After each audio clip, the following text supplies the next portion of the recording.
तो hey guys, it's ready to hear again and आज मैं बात करने वाला हूँ all time of strongest players of Blue Lock के बारे में। अभी करेंटली जितने भी यहाँ पर स्ट्रॉन्गेस्ट प्लेयर जो ब्लू लॉक में भी खेल रहे हैं ना, वो सारे के सारे प्लेयर्स का हम लोग री रैंकिंग करने वाले हैं। अगर आप लोग सोच रहे हैं कि मैं री रैंकिंग क्यों कर रहा हूँ, तो आप लोग अगर यहाँ पर एज्यूम करते हैं कि लास्टली हमें मिला था न्यू इगोइस्ट लीग का फाइनल अपना रैंकिंग, जिसमें हमें सारे के सारे 23 प्लेयर्स का रैंकिंग दिखाया गया था। लेकिन मैं सच बताऊँ तो मैं कभी भी उस चीज़ से सेटिस्फाइड नहीं हुआ हूँ। ऐसा क्यों? बिकॉज उस पूरी की पूरी रैंकिंग में हमें यहाँ पर वैल्यू, हमें यहाँ पर उसके ओवरऑल प्ले यहाँ पर न्यू इगोइस्ट लीग में हमें दिखाया गया था। जहां तक कि हमें बहुत से यहाँ पर ऐसे प्लेयर्स थे जिनको प्रॉपर स्पॉटलाइट एंड टाइम नहीं मिला था। लाइक अगर आप लोग इमेजिन करिएगा तो बहुत से अगर क्रेजी प्लेयर्स अगर किसी और यहाँ पर क्लब को चूज करते हैं तो उन लोग को और ज्यादा अपॉर्चुनिटीज मिलती एंड इसका मतलब कि उन लोग का वैल्यू और ज्यादा हो सकता था। तो मैं कभी भी बिलीव नहीं कर सकता कि ये एकदम एक्यूरेट होने वाला है। मैं वैसे टॉप टायर प्लेयर्स की, मतलब टॉप 5 प्लेयर्स की तो बात नहीं कर रहा। वो लोग तो अपने कहीं किसी भी चीज को ज्वाइन करे वहां पर अपने टॉप तो रहेंगे ही। तो या इसी के साथ ये वाली पार्ट की शुरुआत करते हैं। होपफुली आपको ये वाला पार्ट पसंद आए।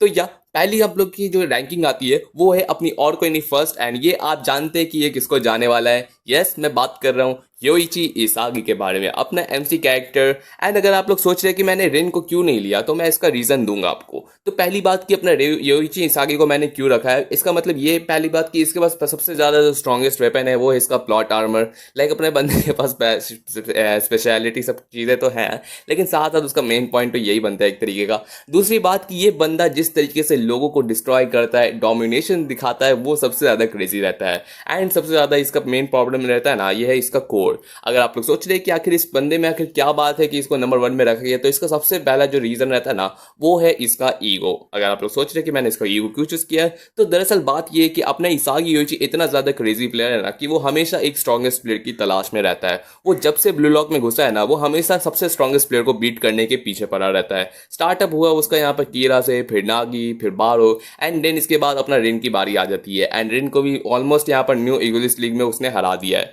एंड इसके साथ साथ इसकी जर्नी यहाँ पर खत्म नहीं होने वाली, इसकी जर्नी और भी आगे कंटिन्यू होगी। एंड इसका मेन गोल रहता है नोवा नोवेल को हराना, एंड उसके बाद ये वर्ल्ड का बेस्ट स्ट्राइकर कहलाएगा। एंड अगर आगे जाके कोई भी प्लेयर आ जाए इसको बीट करने के लिए, चैलेंज करने के लिए, वो और ज्यादा खुश रहेगा उसको यहाँ पर बीटअप करने के लिए। तो या इसी वजह से इसकी रैंकिंग मैंने फर्स्ट रखी है। तो हम लोग बात करते हैं अब सेकंड रैंकिंग पे, जो और किसी को नहीं, अपने रिन इटोशी को जाता है। तो सबसे पहली बात तो ये सच बताऊं तो ये अभी इंडिविजुअली है ना अपना सबसे ज्यादा स्ट्रॉन्गेस्ट प्लेयर है। सच में बता दूं, स्ट्रॉन्गेस्ट इंडिविजुअल प्लेयर है, ओवरऑल प्लेयर नहीं। मैं ये पूरी की पूरी रैंकिंग ओवरऑल व्यू पे मैं बता रहा हूं।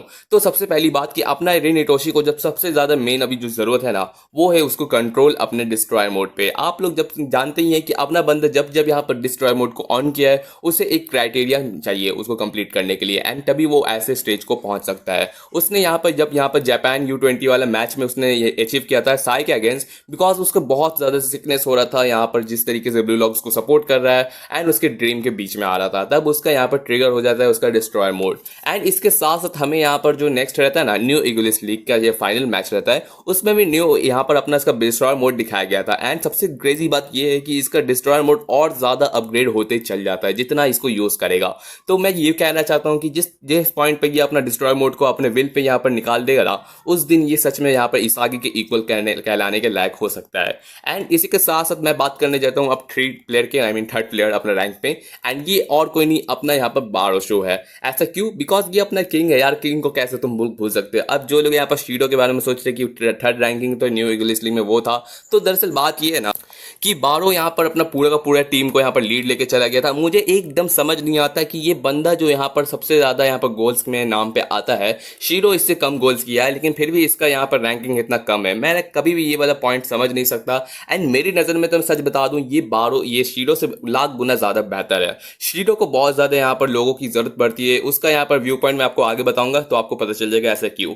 तो या बारो यहाँ पर जो सब ब्लू लॉक का यहाँ पर सबसे स्ट्रॉन्गेस्ट स्ट्राइकर कहलाता है, वो हार्ड कोर है। एंड सबसे ज्यादा उसका है बजरकर, इसका प्राइड, जो आप लोग जानते हैं कि अपने प्राइड को कभी भी ये छुकने नहीं देगा। एंड इसके साथ साथ अब हम लोग बात करते हैं 4th नंबर पे। 4th नंबर में जो प्लेयर रखा हो ना, आप लोग सोच रहे कि आखिर इसको मैंने क्यों रखा है, एंड ये प्लेयर है अपना नागी शेशिरो। अब आप लोग सोच रहे कि नागी शेशिरो तो कब के निकाला जा चुका है, अब उसका नाम क्यों आ रहा है? तो दरअसल बात ये कि ये वो वर्जन है जो यहाँ पर अपने मोटिवेट हो चुका है, बिकॉज ये वापस रिटर्न आ रहा है ब्लू लॉक में हर एक को चैलेंज करने के लिए, हर एक को बीट करने के लिए, बिकॉज अब इसका सपना बन चुका है वर्ल्ड का बेस्ट बनना। जब उसने उसने यहाँ पर U20 जापान के साथ जीता था, वो फीलिंग को लेके बंदा अपना कभी भी अब पीछे हटने वाला नहीं है। उसका डिक्लेरेशन हम लोग को ऑलरेडी मिल चुका है।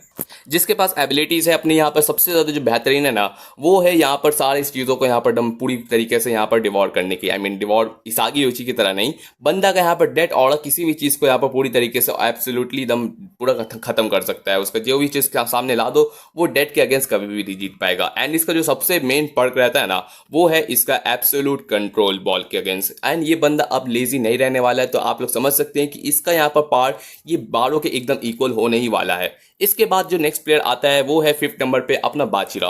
बाचिरा को आप लोग कैसे भूल सकते हैं, अपना स्ट्रॉन्गेस्ट ग्रेटेस्ट डिबलर अपना यहाँ पर ब्लू लॉक का। साथ ही साथ आगे जाके ये मैं बता देता हूँ, हर एक को है ना यहाँ पर ये पूरे के पूरे ऑल आउट टीम को भी है ना अकेले यहाँ पर ये हैंडल कर सकता है। आपने बहुत से यहाँ पर इसके सीन देखे हैं कि बंदा पूरे के पूरे टीम को एक बार में अपने यहाँ पर ड्रिबलिंग के साथ पूरा का पूरा ऑल आउट कर सकता है। एंड इसका यहाँ पर पोटेंशियल बहुत ही ज्यादा बनता है। इसके बाद जो 6th नंबर पे आता है ना, ये होने वाला है अपना रियो। अब आप लोग सोच रहे हैं कि रियो को मैंने क्यों चूज किया, तो दरअसल बात ये है कि अगर आप लोग ने नए चैप्टर्स देखे हैं U20 के अपना वर्ल्ड कप वाले, उसमें इतना ज्यादा क्रेजी अपना यहाँ पर बंदा हो चुका है। ये सिर्फ और सिर्फ कॉपी नहीं कर सकता, ये बंदा अपने ही टीममेट्स को कॉपी करके उन लोगों को यहाँ पर बूस्ट कर देता है, उन लोग के ऑरा को। एंड ये बहुत ही ज्यादा क्रेजी रहता है। इसी के साथ साथ रिसेंट चैप्टर्स में हमें दिखाया गया कि अपना रियो गोल भी कर देता है। एंड इसका जो पोटेंशियल है वो बहुत ही ज्यादा ग्रेटेस्ट है। इसका जो डिस्ट्रक्टिव कॉपी वाला एबिलिटी है ना, ये सबसे ज्यादा सिकनेस वाला है। एंड साथ ही साथ इसमें इन्फिनिटी है इसका यहाँ पर अपॉर्चुनिटी की, बंदा यहाँ पर कितना ज्यादा यहाँ पर इन्फिनिटी अपना मूव्स को यहाँ पर रख सकता है अपने आर्सेनल में। एंड इसके साथ साथ अब मैं बात करने जा रहा हूँ 7 नंबर पे। एंड यस 7 नंबर पे अपना जो प्लेयर आता है वो है शीडो। अब आप लोग सोच रहे हैं कि मैंने इसको 7 नंबर पे क्यों रखा, तो दरअसल बात ये कि हाँ, ये बंदा एकदम बहुत ज्यादा एकदम ग्रेटेस्ट है। यहाँ पर वर्सैलिटी इसका है, प्लस में इसका जो इम्पल्स बीट है वो बस्ट, एंड वो बहुत ही ज्यादा भयानक है। लाइक सच में वो एक टाइम पे यहाँ पर U20 जापान में इसने पूरी तरीके से ब्लू लॉक को पूरा का पूरा यहाँ पर दम भरा ही दिया था, अगर यहाँ पर शायद जिस तरीके से उसको सपोर्ट कर रहा था। लेकिन यही पॉइंट आता है, इसका जो डिस्ट्रप्टिव इम्पल्स है ना, वो डिपेंड करता है इसके पार्टनर्स पे। अगर इसको यहाँ पर बेहतरीन का पार्टनर दिया जाएगा तो ये बहुत ही ज्यादा क्रेजीएस्ट वर्ल्ड लेवल का खेल सकता है। लेकिन अगर इसको नहीं दिया जाएगा तो ये बहुत ही ज्यादा इंडिपेंडेंट खुद पे नहीं रह सकता, जो मे बी शायद से ये अपना आगे जाके रिकवर कर ले। एंड इसी के साथ साथ हम लोग अपने रैंकिंग में आगे बढ़ते हैं, जहां अपना 8 नंबर पे अपना आता है रेनसुके कुनेगामी। एंड ये बता दूं कि ये बंदा सबसे ज्यादा मुझे फेवरेट लगता है इसागी एंड अपने रेन एंड काइजर के बाद। ऐसा क्यों? बिकॉज ये रेनसुके कुनेगामी सच में बहुत ज्यादा स्ट्रॉन्गेस्ट है। इसको कह सकते हैं कि ये 12 के लेवल का यहाँ पर उसका स्ट्रॉन्ग कोर रहता है। प्लस में इस बंदे ने यहाँ पर ऑलमोस्ट यहाँ पर हीरो को कुक कर दिया था अपने यहाँ पर PXG वाले मैच में। एंड इसको टाइटल मिला हुआ है अपने साइबोर्ग का। एंड सच बताऊं तो इसको और ज्यादा स्पॉटलाइट की जरूरत है, इसे और ज्यादा XP की जरूरत है। अगर इसको और ज्यादा यहाँ पर एक्सपीरियंस हो जाए तो बंदा पक्का यहाँ पर वर्ल्ड का बेस्ट बनने के लिए वो एकदम परफेक्ट हो सकता है। एंड मैं क्यों कह रहा हूँ स्पॉटलाइट, बिकॉज यहाँ पर जिस टीम में ये था बैस्टेड मंचन में, उसमें यहाँ पर अपना काइजर, इसागी योइची एंड यूकिमिया, इतने सारे यहाँ पर क्रेजी यहाँ पर स्ट्राइकर्स थे। इसके बीच में बंदा यहाँ पर ज्यादा गोल्स नहीं कर पाता है, इस वजह से इसका रेट हमें यहाँ पर सैलरी उतना ज्यादा नहीं दिखाया गया था। लेकिन अगर ये इंडिविजुअली लाइक यहाँ पर बाचिरा के टीम में जाता है या किसी और के, तो ये मैं बता दूं कि इसका एकदम पूरा का पूरा मैं होप रखता हूँ कि इसका सच में बहुत ज्यादा यहाँ पर वैल्यू हो सकता था। एंड या इसके साथ जो नेक्स्ट नंबर पे आता है 9th नंबर, वो है अपना चिगरी। अगर आप लोग चिगरी को जानते ही हैं, अपना यहाँ पर प्रिंसेस का टाइटल मिला हुआ जो बंदा है ब्लू लॉक का सबसे ज्यादा बेस्ट स्पीडस्टर अभी तक का। एंड इसके पास सच में इसने बहुत ज्यादा न्यू ईगोलिस्ट लीग में अपना यहाँ पर गेन किया है। यहाँ पर अपने पास इसका स्पेशलिटी है एंड अपने फिजिक्स को सच में बहुत ज्यादा टॉप लेवल पे किया है। एंड इस वजह से इसको 9th नंबर का रैंक मिला है। 10th नंबर पे जो आता है वो है अपना करासू। यस, अपना करासू जो अभी तक का यहाँ पर बेस्ट स्ट्रेटेजिक एंड बेस्ट यहाँ पर मिडफील्डर है ब्लू लॉक का, अभी तक से बता देता हूँ। एंड वो बंदा जो यहाँ पर अभी इसको और ज्यादा स्पॉटलाइट की जरूरत है। लाइक जिस तरीके से इसने PXG में किया वो बहुत ही ज्यादा बेहतरीन था, लेकिन इसको और ज्यादा यहाँ पर ऑरा मिल सकता था अगर यहाँ पर ये शीडो एंड यहाँ पर इस इरेन को यहाँ पर ज्यादा यहाँ पर सपोर्ट ना करता तो। एंड इसी के साथ साथ हम लोग आगे बढ़ते हैं अपने लिस्ट पे। 11th नंबर पे जो आता है वो उसको आप लोग ऑलरेडी जानते हैं, अपना IQ। यस, अपना IQ, आई मीन IQ वाला IQ नहीं, मतलब अपना यहाँ पर जापान U20 वाला IQ, अपना यहाँ पर कैप्टन जो इसके पास है अभी तक का सबसे ज्यादा मोस्ट एक्सपीरियंस। एंड सच में ये ब्लू लॉक का सबसे ज्यादा बेस्ट डिफेंडर अभी तक का है। एंड मुझे लगता है आगे जाके इसकी एबिलिटीज और ज्यादा एनहांस हो सकती है। इसके बाद अपना जो 12th नंबर पे आता है वो है अपना ओटोया, जिसको आप लोग जानते ही है, अपना शैडो स्ट्राइकर, मतलब कि अपना यहाँ पर छुप छुप के कितना ज्यादा यहाँ पर क्वाइटली स्ट्राइक कर देगा, किसी को आइडिया नहीं रहेगा। प्लस में इसके पास निंजा मूवमेंट्स आप लोग जानते ही है। 3rd नंबर पर जिसको रखना चाहूंगा वो है अपना हियोरी। यस, अपना इसागी युइची का चटी बड़ी जो बंदा यहाँ पर इक्वल रह सकता है करासू के। एंड साथ में इसने सबसे ज्यादा यहाँ पर एक्सपीरियंस गेन किया है। किसकी वजह से, इसागी की वजह से, बिकॉज जितना ज़्यादा कोई इसागी के साथ रहेगा उतना ज़्यादा वो हार्डकोर बंदा चल जाएगा, एक तरीके से रिएक्शन ही रहता है। एंड या इसी तरीके से ये बंदा रहता है ना, इसके पास जो विजन लेवल है ना वो इसागी एंड रिन लेवल तक का भी पहुंच सकता है। तो या इसके पास बहुत ज़्यादा अपॉर्चुनिटी आगे जाके मिलने वाली है। इसके बाद जो नेक्स्ट प्लेयर आता है वो है अपना यूकी मिया 14 नंबर पे, जिसको आप लोगों को हम लोग को यहाँ पर टाइटल मिल ही चुका है 1v1 वाला, आप लोग जानते हैं ये एम्पायर। लेकिन साथ ही साथ ये बंदा रहता है ना ब्लू लॉक का यहाँ पर 3rd नंबर पे सबसे बेस्ट यहाँ पर स्ट्राइकर रहता है बादशिरा एंड रिन के बाद। तो या इसको 14 नंबर मिलना कोई आम बात नहीं है। एंड इसके बाद जो नेक्स्ट प्लेयर आता है उसका नाम है कोरोना 15 नंबर पे, मैं कहना चाहता हूँ। एंड ये जो प्लेयर रहता है ना, सच में इसका जो फिजिक्स है ना ये इतना ज़्यादा भयानक लेवल का है ना कि इसागी योइची के यहाँ पर मेटा विजन एंड यहाँ पर स्ट्रैटेजिक मूवमेंट के इक्वल ये आ सकता है। प्लस में ये एक बहुत ही ज़्यादा ग्रेट यहाँ पर स्पीडस्टर है, तो एक तरीके से ये बहुत ही ज़्यादा बेहतरीन सा मिडफील्डर जो इसागी के आर्सेनल को एकदम बहुत बेहतरीन तरीके से बूस्ट करते आ रहा है। तो या इसको यहाँ पर 15 नंबर मिलने की पूरी चांसेस मिलती है, आगे जाके और ज़्यादा बेहतरीन भी हो सकता है। इसके बाद जो 16 नंबर पे आता है वो है अपना जान टेट्सू। यस, अपना यहाँ पर ग्रेट कोड आप लोग जानते हैं जान टेट्सू, जो अपना यहाँ पर जो बहुत ज़्यादा बेहतरीन सा स्पीडस्टर है। आई डोंट नो कि ये चिगरी के लेवल पे है कि नहीं, लेकिन इसका जो एक्सेलरेशन रेट है ना वो चिगरी से ज़रूर से हाई है। एंड साथ ही साथ इसका यहाँ पर जो स्ट्रैटेजिक मूवमेंट रहता है ना वो उतना ज़्यादा खास तो नहीं है, लेकिन इसे और भी अगर यहाँ पर एक्सपीरियंस मिले ना तो ये पक्का यहाँ पर टॉप 10 प्लेयर्स में आ सकता है।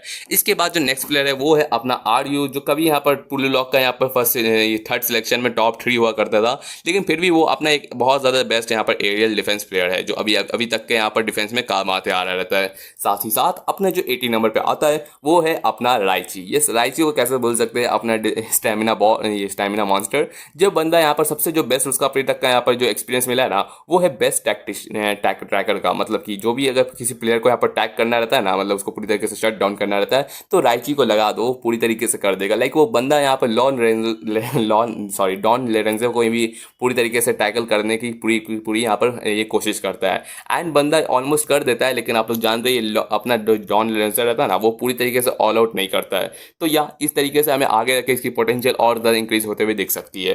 एंड 19 नंबर पर जो आता है वो है अपना निको। सच बताऊं तो ये ठीक है, ये अपना यहाँ पर जो इसका डिफेंस टैक्टिक है ना ये बहुत ही ज़्यादा ग्रेट है। एंड लेकिन ये यहाँ पर जो इसका जो मेन हमको प्रॉब्लम लगता है ना वो है इसका फिजिक्स। आप लोग जानते हैं कि अपना निको के पास हाइट एंड वेट सब कुछ इसके पास कमी है, लेकिन बंदा किसी तरीके से भी यहाँ पर अभी तक सर्वाइव करते आया है। एंड मैं सच बताऊं ना तो ये प्लेयर को आगे जाके बहुत सी प्रॉब्लम आ सकती है। ऐसे क्यों? बिकॉज रिसेंटली भी हमें दिखाया गया कि अपना U20 में भी है ना अपना ईगो इसको बोलता है कि अपने बॉडी को एनहांस करने के लिए, बिकॉज इसका कम हाइट एंड इसको एक तरीके से इसको डिसएडवांटेज देता है। तो बंदा किसी तरीके से कीप अप करते आ रहा है अपने ब्रेन के ही क्या कह सकते हैं उसके भरोसे। एंड इसी के साथ साथ हम लोग अपने रैंकिंग को आगे बढ़ाते हैं। एंड जो 20 नंबर पे आता है ये अपना रहता है कि जिन क्योरा। अगर आप लोग जानते हैं तो अपना PXG मैच में इसका सिर्फ हमें थोड़ा सा यहाँ पर इंट्रो दिखाया गया था, बाकी हमें नागी स्पिन ऑफ में भी दिखाया गया था। एंड जब ये इसका प्रेजेंस दिखाया जाता है ना ये बंदा सच में बहुत ही ज़्यादा ऑरा फॉर्म करता है। इसको सच में अभी बहुत से यहाँ पर XP की ज़रूरत है, बिकॉज इसको बहुत से यहाँ पर मैचेस और खेलने हैं तब जाके ये टॉप 10 प्लेयर बन सकता है। लेकिन इसका जो सबसे बेस्ट चीज़ रहता है ना वो है इसका अननेचुरल इसका डिसीजन मेकिंग एंड यहाँ पर मूवमेंट। आप लोग जानती है कि इसको किस तरीके से इसने काइजर को सपोर्ट किया था एंड उसका यहाँ पर ये काइजर मैग्नस इम्पैक्ट को यहाँ पर पूरी तरीके से सक्सेसफुल दिया था। एंड इसी के साथ साथ ये बंदा यहाँ पर 20 नंबर पे आता है। 21 पे जो आता है ना वो है अपना सेंडो। हाँ ये अभी करेंटली अभी यहाँ पर बहुत अच्छा खेल रहा है, इसको गुड प्लेयर कह सकते हैं, लेकिन सच बताऊं तो इसको अभी भी कोई यहाँ पर स्पेशलिटी की ज़रूरत है। हर कोई प्लेयर यहाँ पर अपना कुछ ना कुछ यहाँ पर स्पेशलिटी रखा रहता है, लेकिन इस बंदे का अभी तक हमें पता नहीं चला है कि ये क्या है इसका स्पेशलिटी। अगर आपको आइडिया है तो मुझे ज़रूर से बताइएगा। एंड जो 22 नंबर पर आता है ये है अपना ननासे। एंड सच बताऊँ कि इसने बहुत ज़्यादा अपना प्रोग्रेस किया है, लाइक अपना एवरेज प्लेयर था कभी अपना यहाँ पर इसा के लेवल का, लेकिन अभी भी करेंटली किसी तरीके से सर्वाइव करते आ रहा है। एंड इस तरीके से ये किसी दिन यहाँ पर सेंडो को भी सरपास कर देगा। तो ये बहुत ही ज़्यादा बेहतरीन प्लेयर है एंड आगे जाके इसका पोटेंशियल हमें और ज़्यादा अनलॉक हो सकता है। एंड आखिरी प्लेयर जो अपना यहाँ पर 23rd रहता है ना वो है अपना एक्स्ट्रा गोली जिसका नाम है गेन फुकाकू। एंड मैं सच बताता हूँ इसके पास कोई स्पेशलिटी नहीं है, ये पूरी तरीके से जो सर्वाइव किया है ना ये ओनली यहाँ पर अपने ऊबर्स की वजह से ही यहाँ पर ये डिपेंडेंट होकर सर्वाइव किया है। अगर ये कोई और टीम को ज्वाइन करता है ना तो ये इसका गारंटी होता है कि ये भी यहाँ से निकाला जाता है, बिकॉज आप लोग जानते ही हैं ऊबर्स इकलौता ऐसा यहाँ पर जो है ना जिसमें सबसे ज़्यादा लेस्ट यहाँ पर है ना चाहिए सर्वाइवल प्लेयर्स का यहाँ पर दिखाया गया है। एंड इसी की वजह वजह से यहाँ पे मैं बता देता हूँ कि ये प्लेयर पक्का किसी ना किसी प्लेयर से आगे जाके इन फ्यूचर रिप्लेस कर जाएगा। एंड मैं सच बताता हूँ, इसको निकालो यार। वैसे भी आप लोग जानते ही ब्लू लॉक को बेस्ट वर्ल्ड के बेस्ट प्लेयर्स की ज़रूरत है, ना कि कोई यहाँ पर सेकेंड रेट अपने गोली का। अगर गोली का बात करूँ तो अपना यहाँ पर ऑलरेडी एक ऐसा प्लेयर प्रेजेंट है, अपना 24th प्लेयर। मैंने इसको 24th पे क्यों रखा है? बिकॉज असल में ये प्लेयर है ना, मेरी नज़र में नंबर 1 प्लेयर है इन यहाँ पर। इसका अलग ही रैंक रहता है, जिसको हम लोग को कहते हैं गोड गागा मारू। यस, आपने एकदम सही सुना। अपना गोड गागा मारू को तो यहाँ पर उसका यहाँ पर अपना ही गोड रैंक है, जिसको हम मैं डिफाइन नहीं कर सकता। इस वजह से मैंने इसको 24th नंबर पे रखा हुआ है। आप इसको मत सोचिएगा कि ये सबसे वीकेस्ट है, ये सबसे ज़्यादा स्ट्रॉन्गेस्ट अपना देखते आ रहे हैं। एंड इसागी के साथ प्रोग्रेस करते हुए इसका लेवल तो और ज़्यादा हाई हो ही चुका है। इसके साथ साथ हमें अपना जो लास्टली यहाँ पर 2 प्लेयर्स रहते हैं ना, जो ब्लू लॉक को आगे जाके ज्वाइन करने वाले हैं, वो है अपने साई एंड नागी। एंड मैं बता देता हूँ, साई जो अपना यहाँ पर अगर सोच रहे हैं कि साई को कंपेयर किया जाए तो वो कौन सा रैंक पे आने वाला है, मैंने इसको 25th रैंक रखा है। लेकिन मैं बता देता हूँ कि ये जो प्लेयर है ना, ये गारंटीड मैं कहता हूँ कि अगर ये टॉप 5 प्लेयर्स के यहाँ पर रैंक में इजीली आ सकता है। मैं इसको नंबर 1 क्यों नहीं कह सकता? बिकॉज इसका पोटेंशियल हाँ बहुत ज़्यादा हाई होने वाला है, लेकिन इसागी इसको भी सुपैस कर देगा। एंड खासकर रिन भी इसको, बिकॉज रिन का तो सपना ही है इसको सुपैस करने का, एंड वो कर देगा। मैं बता देता हूँ कि ये साई यहाँ पर सबसे ज़्यादा बेस्ट टॉप 5 में आएगा। एंड इसी के साथ साथ अपने नागी का तो आप लोग जानते हैं, मैंने उसका ऑलरेडी स्पॉट दे चुका हूँ। एंड इसी के साथ ये वाली वीडियो की एंडिंग करते हैं। होपफुली आपको ये थ्योरी पसंद आई होगी। एंड मैं गारंटी कहता हूँ कि अगर आपको इस तरीके से वीडियो और चाहिए तो मुझे जरूर से कमेंट कर दीजिएगा। अगर आपके पास कोई और थ्योरी है एंड कोई और चाहते हैं टॉपिक में मैं वीडियो कवर करूँ तो जरूर से कमेंट कर दीजिएगा। बिकॉज यहाँ पर ब्लू लॉक के चैप्टर्स इतने हफ्ते में एक बार आते हैं तो मैं तो बोर हो जाता हूँ। इससे अच्छा ऐसे दम चटपटे टॉपिक्स पर बात करना मुझे ज़्यादा पसंद रहेगा। तो thanks for watching my videos again and thank you.